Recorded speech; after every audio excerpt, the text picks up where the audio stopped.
6 months after deploying the Copilot Coworker, a specific team I worked with started producing 3 times more content than ever before. They were drafting memos, summarizing long threads, and generating strategy decks at a speed that looked like a miracle on a management dashboard. But when I sat down with the leadership team to discuss the results, they admitted something terrifying. They didn't trust a single word of it. What we are actually doing is building digital graveyards of unfinished and unverified work while calling the entire process efficiency. Your current AI strategy is quietly rotting your internal processes from the inside out, and most people don't even see it happening yet. I'm going to show you exactly how that rot happens, but more importantly, we need to look at how to pivot to a true co-working model. Why does more AI output often lead to slower organizational decisions? The answer lies in a concept I call invisible digital debt. The anatomy of digital debt. Before we can fix the system, we have to diagnose the rot, which starts with understanding how this debt actually accumulates. Digital debt is the massive accumulation of unverified and unmanaged digital artifacts that eventually overwhelm your human cognitive capacity to make sense of them. It is the natural result of information volume growing faster than your ability to process it, and the problem starts with how we view the technology. Most organizations are treating a multi-step agent like a simple chatbot, and that is a massive strategic failure for any leadership team. When you treat Copilot as a tool rather than a co-worker, you fall into the trap of passive delegation, which turns the AI into a black box. You click the approve button on Faith because you're too busy to actually read the 3 pages it just generated, and this is where the process rot begins. The AI masters the how of a task, but the organization slowly forgets the why behind the work they are doing. Think about context poisoning. If one bad AI summary gets embedded into a loop component, it can infect an entire project thread for weeks or months. Every person who joins that thread later assumes that summary is the ground truth, and they build their work on a foundation of hallucinations. Then there is the completion bias. We often mistake a finished document for a finished thought, but a professional layout doesn't mean the ideas inside are actually good. Just because a strategy deck has 12 slides and a professional layout doesn't mean it contains a viable strategy for your business. In most organizations, work used to be a series of manual steps where humans acted as the quality control at every single stage. Now, we've removed the stages but kept the expectation of quality, and the result is a massive gap in trust. What typically happens is that the digital noise becomes so loud that people just stop listening to the system entirely. They go back to their old ways of working, but now they have to do it while managing the AI-generated clutter that fills their inbox. So what's actually happening is that you're paying for a speed boost that is actually acting as a drag coefficient on your team. You're in a meeting, you need an answer. You search your tenant and find 10 different AI summaries of the same decision, but none of them actually agree with each other. You have to call 3 people to verify what actually happened last Tuesday, and that is the interest payment on your digital debt. And one level deeper, this debt isn't just about messy files. It's about the erosion of institutional knowledge. When the AI does the summarizing, the humans stop reading the source material, and they lose the nuance that makes a project successful. They lose the tension, they lose the context. The model behind your current deployment assumes that more content equals more value, but that assumption is broken at its core. Today, work doesn't start with navigation or generation. It starts with context and trust. If you don't have a structure for that trust, you're just accelerating entropy and using a jet engine to drive into a brick wall. The flaw isn't the content itself, it's the assumption that people have time to go looking for the truth inside a mountain of AI-generated work slop. We built hierarchies for a world that used to move slowly, and now we need an architecture that can handle the speed of an agentic coworker. Because in reality, your AI isn't saving you time. It's just moving the work from the creation phase to the validation phase, and that second phase is much more expensive for your business. Scenario A, the document explosion. Let's look at where this debt starts. It starts with the generate button. In a traditional workflow, a strategy draft took 3 days because a human had to synthesize 3 days worth of research. The friction was the feature. It forced a single, coherent narrative because the cost of creating a second version was too high. But when you introduce the Copilot Coworker, that friction vanishes. Now you have the 5-version problem. An analyst wants to look prepared, so they prompt Copilot to spin up 3 different strategy drafts based on the same meeting transcript. They don't own any of them. They just pick the one that sounds the most professional and hit send. Then the manager receives it, notices a small gap, and instead of editing the text, they prompt the AI to generate a counter-proposal. Suddenly you have truth fragmentation. You have multiple official documents floating around the tenant, all generated by the same engine, but none of them carry the weight of human conviction. This is where the validation overhead kicks in. I tracked a project recently where an executive spent 45 minutes checking an AI-generated draft for hallucinations and tone. He later admitted he could have written the original memo in 30 minutes. He saved 15 minutes on the creation side, but lost 45 minutes on the verification side. That is a net loss of 30 minutes of executive time, and that's just one person. Think about the downstream effects. I saw a case study involving a weekly sales report that was fully automated via Copilot. On paper, it was a triumph. The report was delivered every Monday morning at 8 o'clock a.m. without fail. But by month 2, The analysts started keeping shadow spreadsheets. They didn't trust the AI version because the numbers felt off. The AI was pulling data from the CRM, but it didn't understand that certain closed deals were actually pending signatures. The meetings grew longer.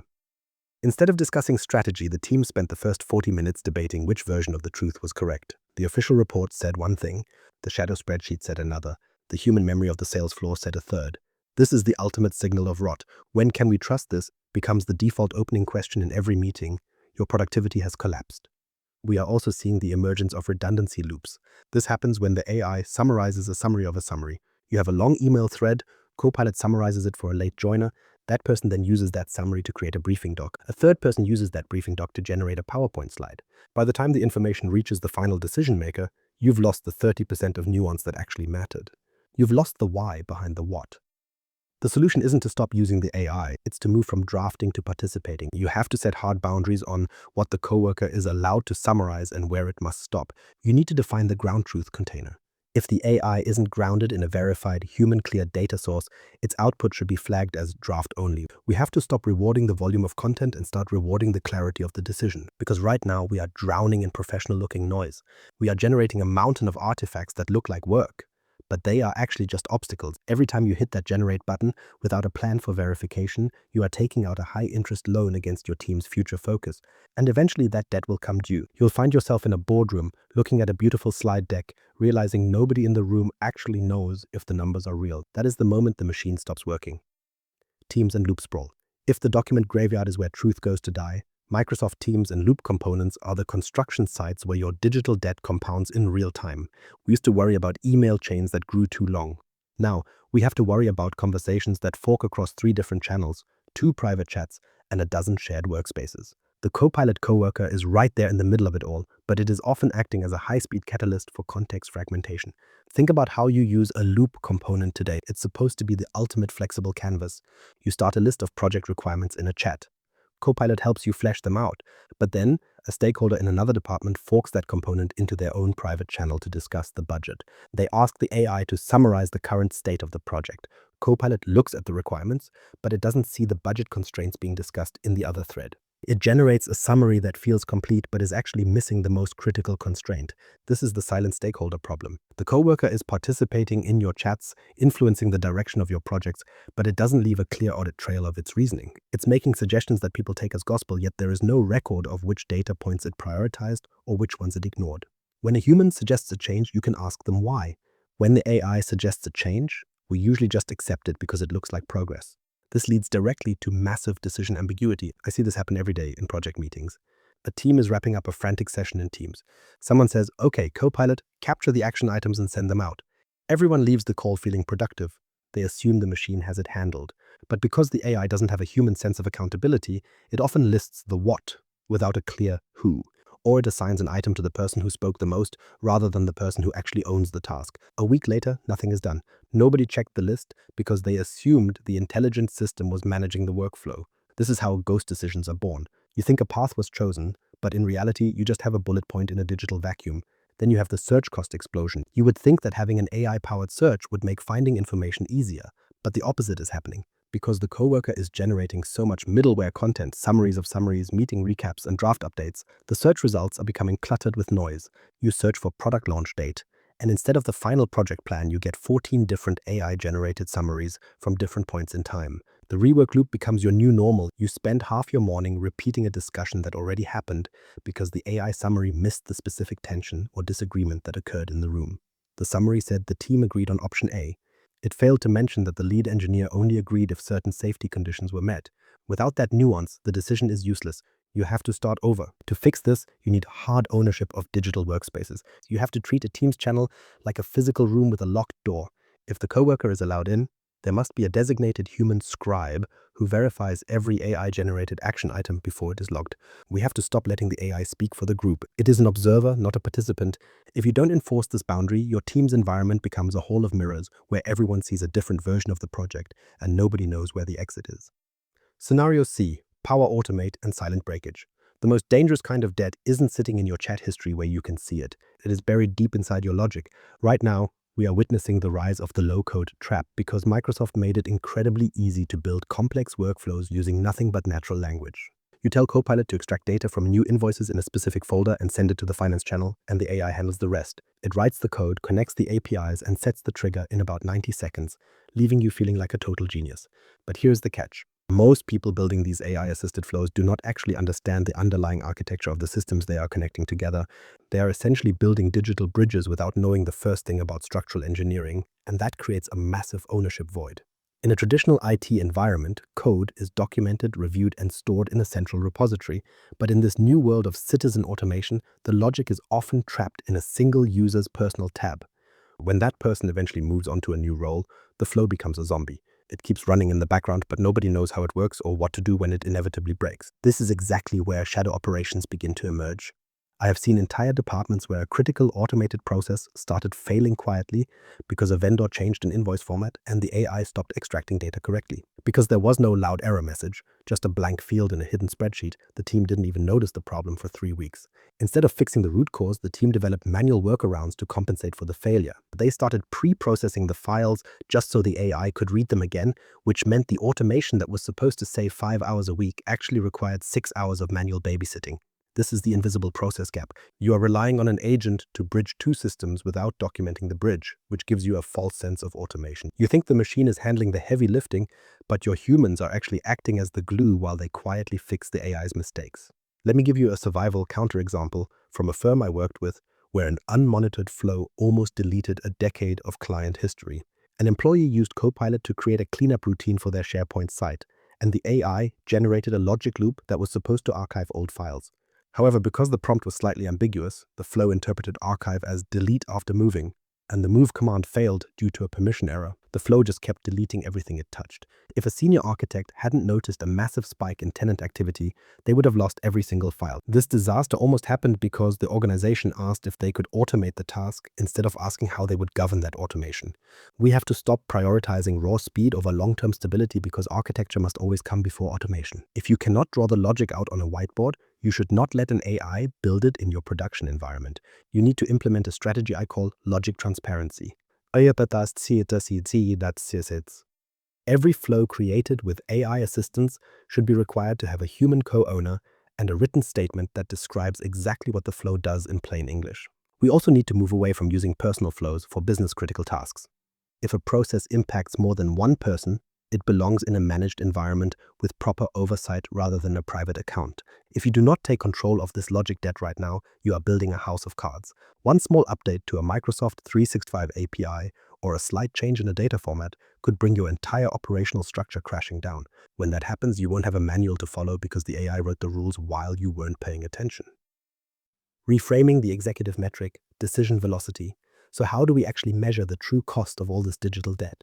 We have to stop looking at time saved as our primary indicator of success because that is a vanity metric. It is misleading, it is easy to game, and in the age of agentic AI, it is often a total lie. If your team saves 13 minutes on a first draft, but that draft adds 2 hours to the executive review cycle because it is full of work slop, you haven't gained anything at all. In reality, you have actually lost over an hour of high-value human attention. The math of simple efficiency just doesn't work when the output is unreliable. And this is why I want you to pivot your entire leadership focus toward a new metric called decision velocity. This is the total time it takes to go from a business question to a trusted, logged, and actionable decision. It doesn't matter how fast the AI can type. What matters is how fast your leadership can act on what the AI produced. If your content volume is going up, but your decision speed is going down, your organization is officially in the red. To track this properly, you need to monitor 3 specific signals across your Microsoft 365 environment. The first signal is decision cycle time, which is the literal lag between the moment an AI output is generated and the moment a human owner accepts that output as final. If this gap is widening, it means your people are spending more time auditing the machine than they are using it, and that is a red alert for process rot. The second signal is decision reversals. How often are you revisiting work that was supposed to be finished because the AI input was fundamentally flawed? In a high-debt organization, you will see teams constantly circling back to previous topics because the automated summary they relied on missed a critical legal or technical constraint. Every single reversal acts as a direct penalty on your bottom line. The third signal is what I call the confidence lag, and you can measure this by looking at your shadow spreadsheet index. Ask your department heads a simple question about how many of their people are still keeping manual offline records because they don't trust the live data in the system. If those shadow spreadsheets are growing, your AI strategy has failed. The executive pivot here is simple but difficult to execute. You must stop rewarding content volume and start rewarding trusted decisions. In your next performance review, do not ask how many reports the AI generated for the team. Instead, ask how many of those reports led to a decision that didn't have to be corrected 48 hours later. We have to move away from the more is better mindset that defined the early digital era. In the world of the Copilot Coworker, more is usually just more noise, and the real value is found in the signal. When you optimize for decision velocity, you force your teams to prioritize data hygiene and prompt accuracy over raw speed. You encourage them to build the architecture of trust before they ever hit the generate button. This shift changes the entire culture of AI adoption by turning the coworker from a content factory into a reasoning partner. It moves the focus away from the dashboard and places it directly on the outcome. At the end of the day, your competitors are not going to beat you because they generated more memos. They are going to beat you because they moved from insight to action faster than you did. They paid off their digital debt while you were still drowning in the interest. The 90-day architecture plan. You can't pay off this massive debt overnight, but you can stop the interest from compounding right now. The first step is to install what I call kill switch governance across your entire Microsoft 365 tenant. This isn't just about security, it's about operational safety. You need the technical capability to roll back AI propagation the moment you detect a logic error or a truth fragment.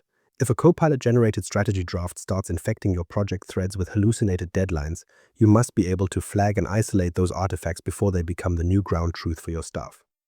Next, we shift from compliance-only audits to weekly system health beats. Most IT departments wait for a breach to look under the hood, but you need to sit with your team every Friday and perform a diagnostic. Ask them where the coworker failed this week. Find out where a human had to manually override an AI-generated flow because the logic was too brittle. These beats are your early warning system for process rot.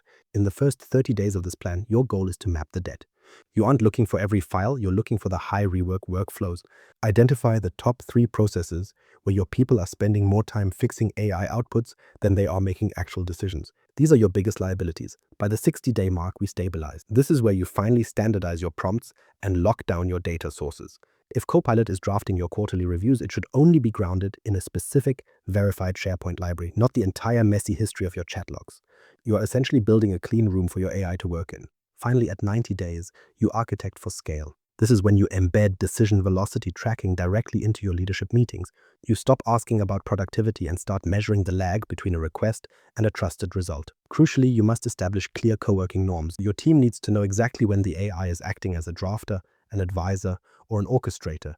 If the role isn't defined, the accountability vanishes. You are moving from a world where AI is a cool feature to a world where it is a governed component of your business logic. The hard truth is that Copilot doesn't just accelerate your work, it accelerates entropy. A clean, shiny dashboard that hides a rotting internal process isn't an asset, it's a ticking time bomb.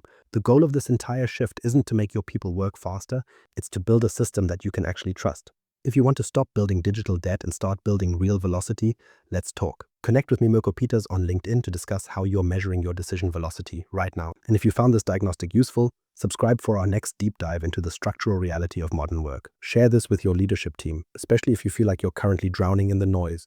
We have to move past the hype and start focusing on the architecture. Because in the age of the coworker, your structure is your strategy.